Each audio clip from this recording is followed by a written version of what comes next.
This is one of my favorite tracks through an old forest that I call Tantravallis. A lot of times people email me and ask me where these places are. Tantravallis, the Whispering Lake and such. I don't call these places by their actual geographic names to protect the locations, keep them safe from overuse. But it's a beautiful late April day here in the forest, and I think it's a great time to head at last into the woods. This is a very old road, so old and forgotten, I doubt a car passes down it anymore in an entire week. Good Will-O-Wisp and I are going to hike in. I don't expect there to be any forage at this point in time unless we happen to get lucky and perhaps come across a chilly spring bloom of oyster mushrooms. But that's okay. Every trip out doesn't have to be for foraging. At this point in time, I would just like to see how the forest fares after a very hard winter. Take a look around for tracks and see what the wildlife is up and mobile.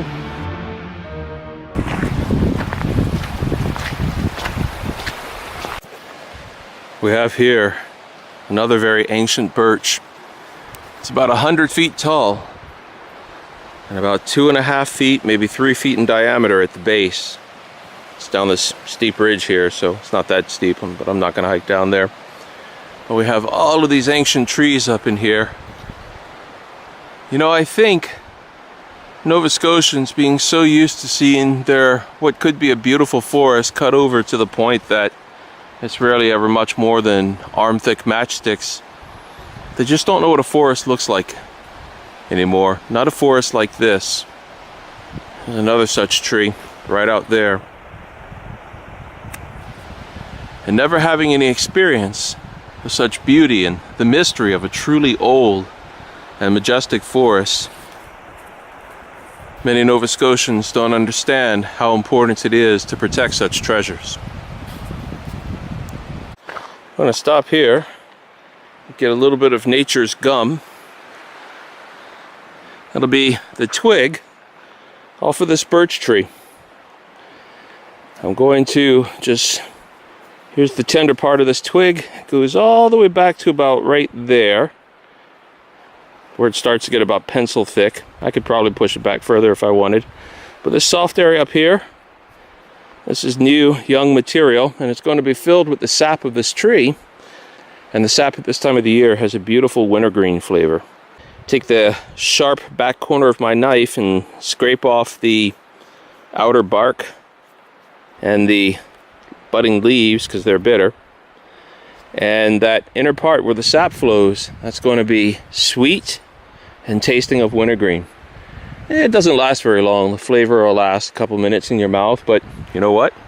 There's a lot of birch around here. I can do this over and over. I have an unlimited supply of wintergreen gum today. Winter was so hard on the trees this year. There are broken trees fallen all over this old path. I don't think this way is even maintained anymore, so this path may effectively be rendered impassable from here on in. Snow's vanished near the homestead, but Will-O-Wisp thinks it's pretty awesome. He's got a roll in it every chance he gets. Silly old dog. There are birch trees in the forest, but look at this one. White as a ghost.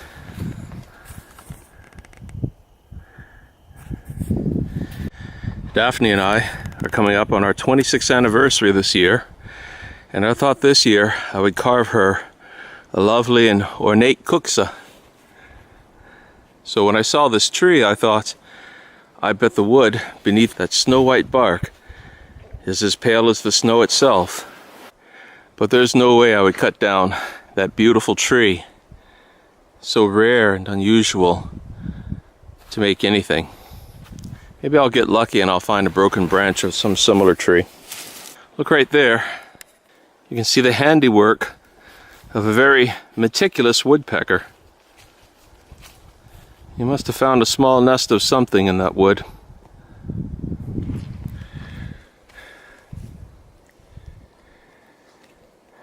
Black blight all over this wild cherry tree.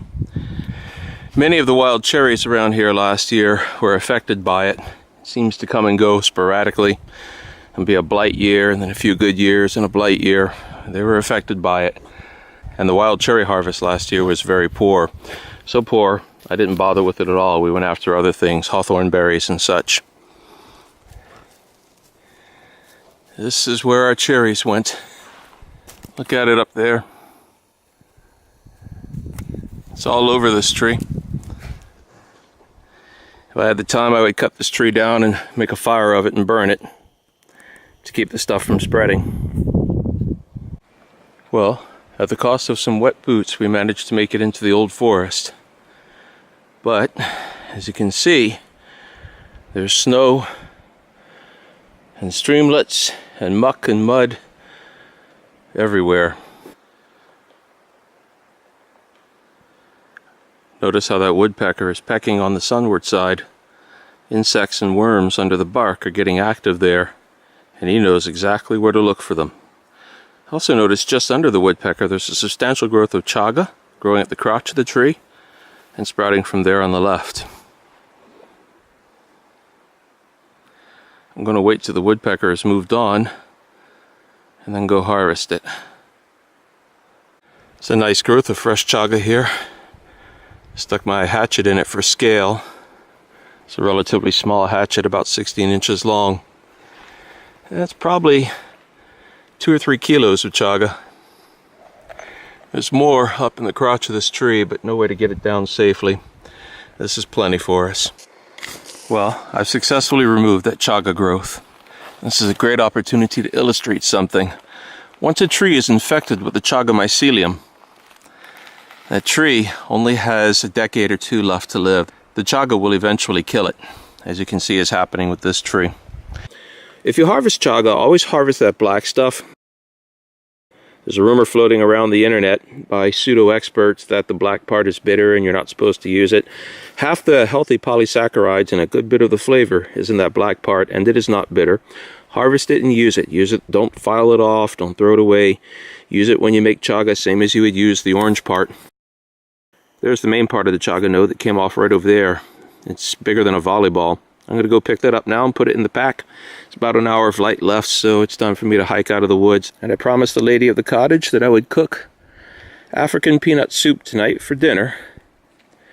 I usually cook on the weekends unless I'm heading out, and I don't want to let her down.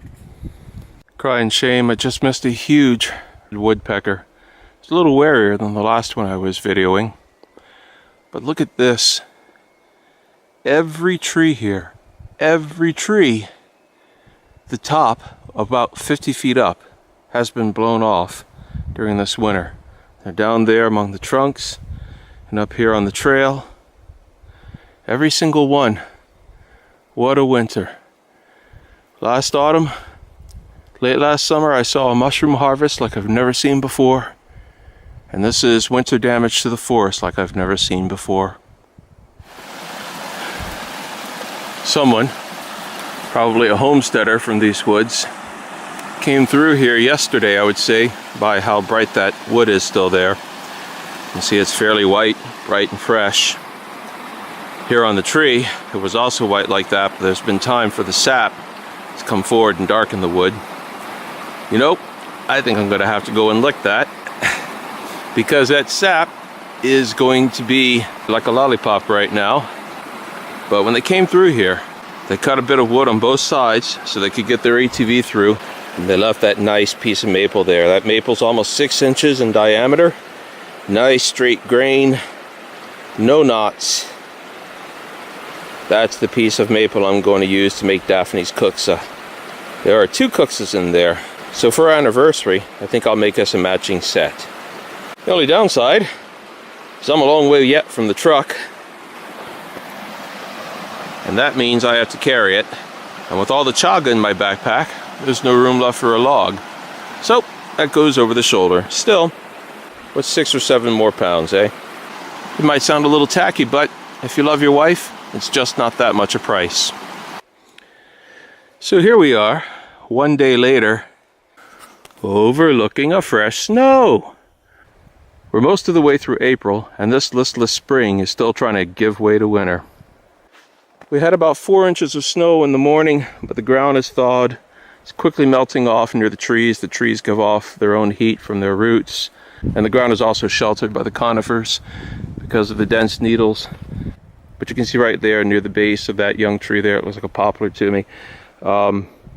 We have melting going on there too, and that's because the roots around trees give off their own heat. It's not a heck of a lot of difference, but enough to make a difference.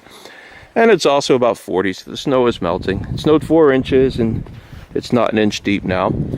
So I was just heading back into the woods to go hike. I was putting it off today and getting things done around the cottage, which is just up over there. And then I got to thinking it's getting late if I'm going to go hike. I'm not going to be hanging a hammock today. I could, but I'd just as soon tend the fire and enjoy some time with my wife. So I'm going to go hiking just now, and I decided to grab the camera because even though I'm not going to get out and try all the new gear today, that'll happen next weekend at the base camp, I can still do a little tracking. This is the Rusalka wood. It goes on for quite a ways.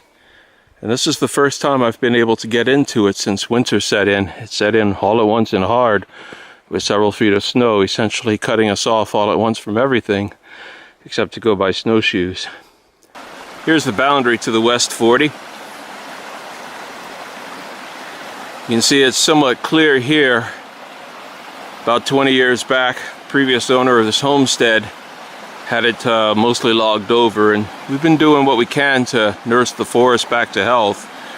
They did a partial cutting. It was fairly thorough, but also partial. There's some trees in there that are very mature, and some like that copse right up ahead that are quite young. Those are poplar clones. And then off to the left you can see the woods get thick. That's about where the West 40 starts. My daughter's always called that area the Elfwood because it's rumored to be haunted back that way. Anyway, as I was hiking out this way, I got to thinking about the unusual providence we have always experienced all our lives. It just seems like we live close to nature, we do what we can for the land, and nature or providence, whatever you want to call it, seems to take care of us. Happened again today. About 2 weeks back, my wife and I were heading out to the fields to go get another bale of silage out to the horses. We had to use silage this year because it was a wet year and there wasn't much good hay. And we found that something had gotten into those last few bales. They had opened them up at the bottom, and with the warming weather, mycelium had started growing. And well, we were scrambling because we have about 4 to 6 weeks before there's new grass and pasturage for the horses. If we could not find any hay, it meant our only option really would be to give the horses oats. And horses can get by on oats, but that's a lot of oats, and it would leave them hungry because while we can get them the calories by giving them the oats, we can't give them roughage to fill up their stomachs and have them feel not hungry. And horses do other things biochemically with roughage. And so we were trying to figure out what to do. Well, nobody really has hay this year. It was such a bad year. Well, what should happen, but this morning at around 10 a.m., an old Scots farmer who lives about an hour away from us comes driving up our driveway out of the blue and says that he has about 100 bales of hay left over and he thought that we could use it. And you know, folk around here are really neighborly, but I also think that it's just amazing the way Providence just seems to make things work out. I hope you experience the same good luck as well. And here we are overlooking the south glen of the homestead a mere 1 day later, and lo and behold, the snow is gone. Wait for it. I see a tiny patch of snow hidden in the shade of the trees right over there. It's been a winter that came in with force and a fickle, listless spring, but it's passing once and for all. In the coming weekend, with the snow finally evacuating the hardwoods on the north slope, I'm going to head up there and see if I can find some late blooming oysters. And I would just love to find a few patches of morel mushrooms, though they are exceedingly rare here in the highlands. And perhaps, who knows, maybe I'll find the spoor of some bears getting up for spring. Well, it's no bear, but it is the tracks of a rather large buck who has come out of the woods to the north over there. Is heading across this old dirt road to the south. This is a major game trail around here, so this is not a brilliant find, but it is a substantial size. I'm going to put my hand down there, or my boots, just to illustrate. Now don't let the width of the tracks fool you. When the ground is soft, the hooves and paws of anything that steps on it will spread, and these tracks have about a 3/4 inch spread at their closest point and 1.5 inches at their widest point. They are about 2 1/4 inches long, and it is a solid tread. Just follow it up right here and then right there. This indicates an animal that is moving cautiously yet is healthy. Got good penetration there into the ground, so good weight. This deer fared well during the winter. I think 2 years after the huge winter storm that wiped out so many of our local deer, the populations are starting to slowly come back up.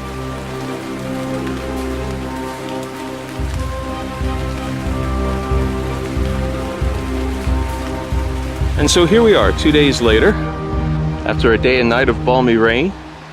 We now have an occasionally clear and an occasionally cloudy day. But the snow is all but gone. And I'm going to hike deep into the forest and get to work on a base camp that I decided to build last year so that I could study the wildlife and the flora and fauna in this area. It's a useful find here. I'm at the finishing stages of carving that maple kuska out of that log that I picked up a couple of days ago for my wife for our anniversary, and I needed some beeswax or pitch. I was gonna maybe get some birch and make some birch pitch to seal it. This is even better. This is half dried spruce tree pitch, and it's still a bit soft, but I'll collect this, melt it down, paint it onto that kuska, and then let it dry long and slow, and that will nicely seal up the grain. Cutting up the forest, cut a half mile off the hike. Look at the damage. Look at it.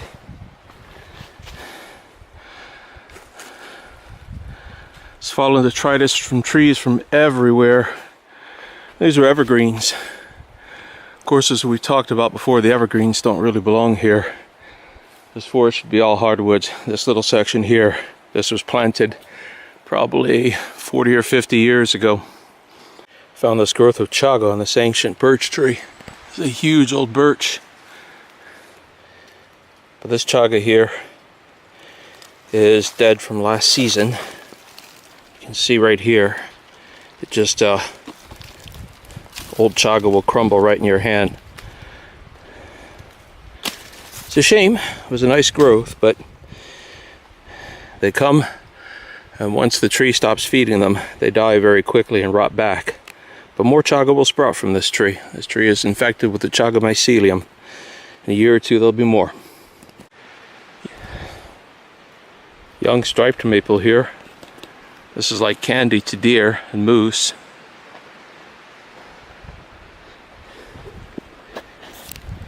This trunk is barely 1 inch in diameter. It's not likely to live very long. There's another one right there. Something will find it soon and eat it. There's another one about 1.5 inches in diameter there. It's made it this far, but it's rare to see striped maple get very big. Deer and moose love them. The old forest. This is such an enchanted place. I've been waiting for literally months to get back up in here. Once the snow got deep and up here in the highlands, it became almost impassable. Enjoy it while you can, Nova Scotians. You won't see forests like this much longer unless you turn around your insane premier and Forest NS's insatiable hunger to destroy these forests and burn them in their so-called biofuel generator and sell them for pulp. They tell you these forests are burned to make green power. They're lying to you. I won't mince words. They're lying to you. There's nothing green, ecologically sensitive, or biologically sane about burning forests like this. It's greed that drives McNeil and Forest NS. Greed enabled by the lies they feed to you. Coming across lots of tracks now that I'm in the old forest just in front of Will-O-Wisp. Right there we have a large track about the size of a human foot, and another one right there, and on it goes. I've been following this for about a quarter mile now. This is an American black bear. But in terrain like this, secluded high ground, old woods with meadows nearby where it can get lots of food, it's not surprising at all to find a black bear back here. In fact, I have no doubt it was denning up not too far from here. Dogs have incredible noses. That's where I left the carcass of the white-tailed deer that I took last autumn when I was out here shooting the video on Pinellas mushrooms. Now, the carcass itself is gone, completely gone. Will-o-wisp just left a little something there. But the carcass itself is completely gone except for some stray hairs. There might be the odd bone there, but I don't see it. Nature doesn't waste, and that carcass is dispersed. And will-o-wisp could still smell it 6 months after I took that deer. Animals are amazing. What a rare beauty, and how nice it is to see this again. This is the legendary spring beauty, or the fairy spud. The plant top is edible, has a clean, vegetated taste. It's hard to describe, very, very pleasant. Goes great in salads. And underneath that plant, an inch or two down in the soil, there's a little spud the size of a pea, and it tastes a bit like a potato, hence the name fairy spud. It used to be you could see fat early season bumblebees out drawing nectar and pollen from these early season blossoms. And they would be just everywhere. But through Forest NS sustainable forest policies, which seems to equate with cut everything possible, there's very little of this left, because this particular delicate, beautiful little flower, which only emerges for 2 weeks out of any given year, requires old growth forest in which to grow. An old growth forest, and that'll be the end of the spring beauty. Like so many other species, we are strategically driving out of Nova Scotia through the efforts of Forest NS. A couple miles in and all uphill, time to sit down and have a little break. And right here, right beside where I'm sitting, I noticed this. That's bobcat droppings. The animals like to leave their droppings on high ground where other animals can smell it and mark their territory, let potential mates know they're there. This isn't exactly the highest ground, but it was left conspicuously on this log, so a sense of it could travel through the hollow of these hills up here on the mountaintop. So much chaga in this forest. Unfortunately, that one is a good 30 feet off the ground. Naturally dehydrated angel wings from last year. They're like angel wing chips now. In every region of mature forest, there is an old one, a mother tree, that networks through the roots and the mycelia to all the other trees and conveys messages, shares antimicrobials, information on the weather, how to manage it. Forests have the ability to manage their own weather. And here is this old forest mother tree. Look at the size of it. This is an ancient birch. It's like coming across Yggdrasil. Here's another chaga growth, fresh and good, but only about the size of my fist. I'll take it. And there's another right over there, about 6 or 7 feet up. It's all harvested as well. And that should do us for chaga for the whole year. Fresh, really good chaga is nice and bright. It vacillates between black, burnt orange, and sulfur yellow. Same as this here in my hand. And the black part will be crumbly, almost crisp, and hard as a rock. This is a very good piece. But this one little piece of chaga here will keep us in chaga tea for at least a month.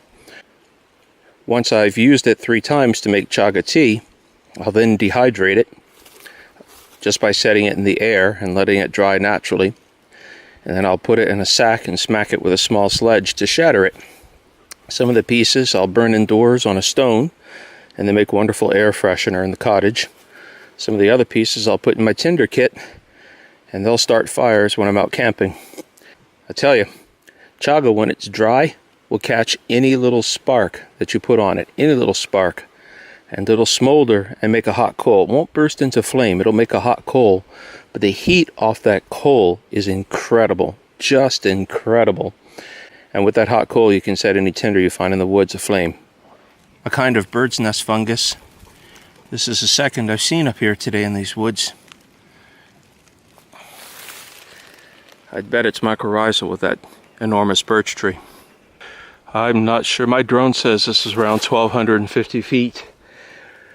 Looking down, I found some lovely reishi. This is a fairly large bit. It's about 5 inches across. It's old though, it's from last season. Watch every little step. See the snake right there? It's just a harmless garter. Interesting to see him though, up here on this high ground. Well, I'm losing the light, so I need to focus on hiking out now. It's hard navigating today.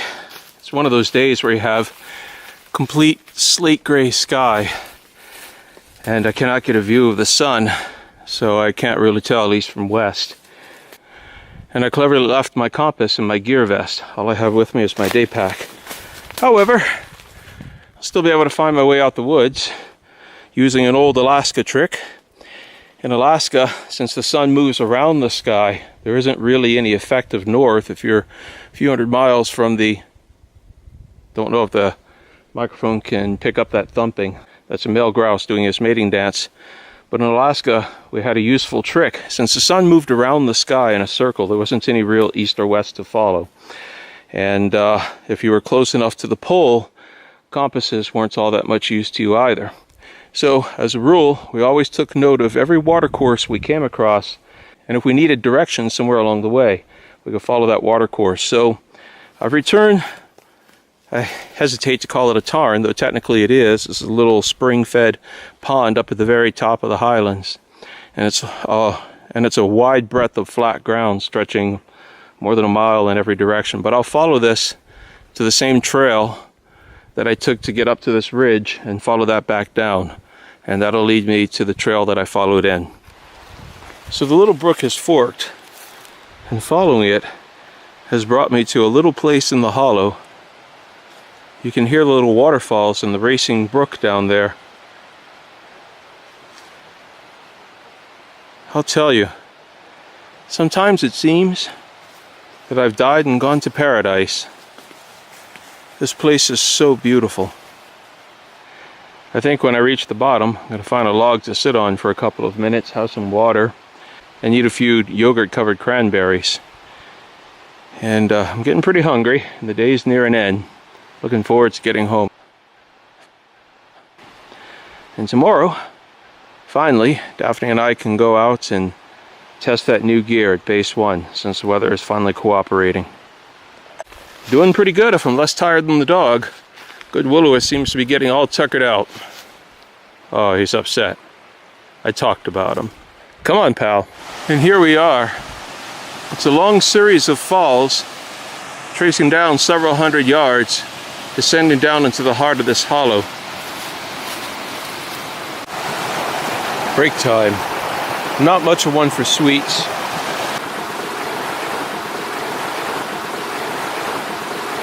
But I had a few of those cranberries shrouded in yogurt. It would keep me going until I get home. And right now I'm just sitting on this convenient log and enjoying the sound of these little falls. This place is paradise. Absolute paradise.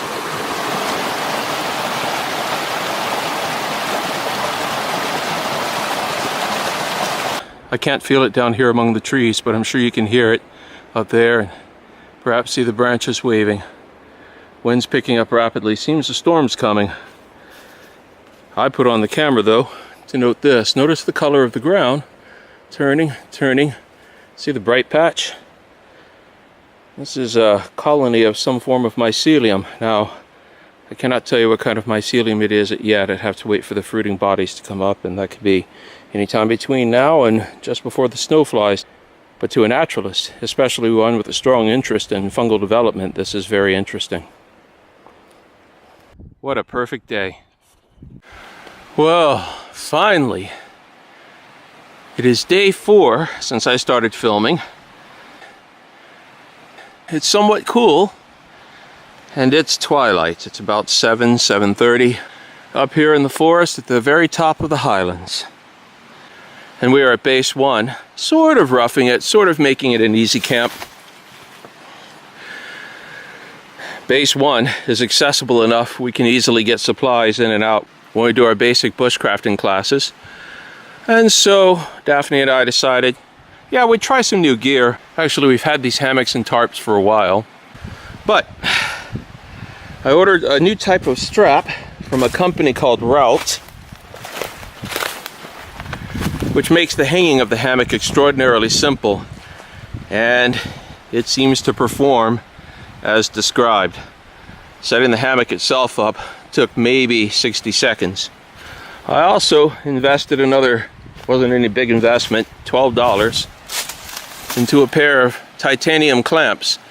These are higher rated than the 3-ounce stainless steel clamps I used to use to lock the hammock into place on the straps. And like I said, those old clamps weighed about 3 ounces each. These weigh an ounce, if that. It is a clear, lovely evening, but we have some scattered cloud cover and we've had random showers over the last couple days, so I debated but decided, even though it doesn't feel like it's going to rain, we decided discretion was the better part of valor and opted to put the tarps up over each of the hammocks, fully rain guarded. Now, I'm not really expecting any rain, and unless we get a real blowing storm, because we're sheltered by this hillock here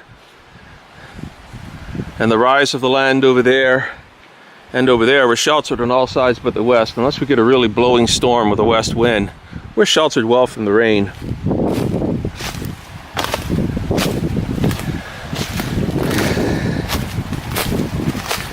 Meltwater continues to make the hollow brook quite deep and vigorous. Usually this brook is about a foot less in width and about 6 inches shallower.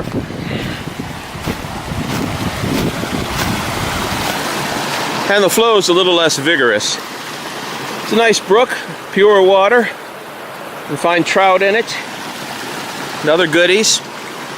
Just on the other side there, among the poplar clones, right over there, we have a lowland that's fed by one of our property's many artesian springs, and aquatic mint grows in there in great abundance.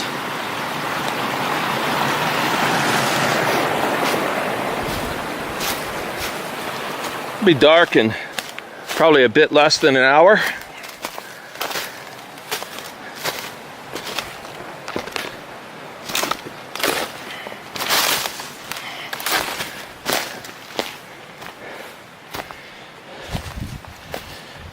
And we have our fire all ready to go, and ample firewood once it's going good. But we always keep a few days worth of firewood here, so it's convenient for whenever we camp or whenever we do the bushcraft classes. Those of you who know me know I never waste a good knife, or any knife really, batoning wood. Unless you need to start a fire in the rain and there is nothing around you that's dry.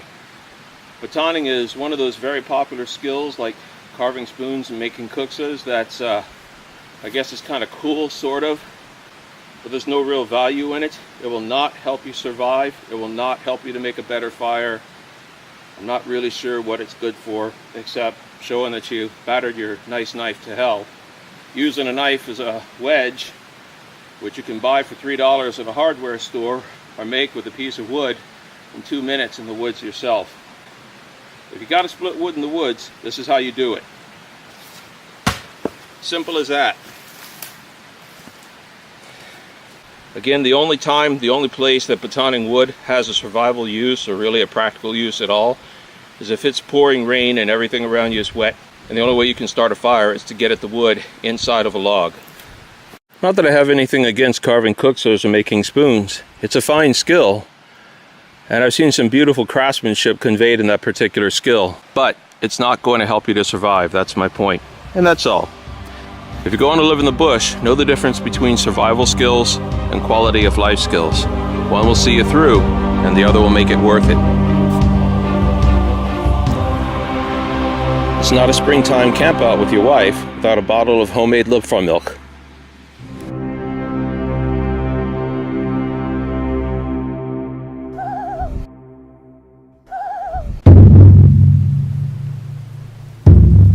Keep watching to learn more about the natural world and the joys of getting to know it.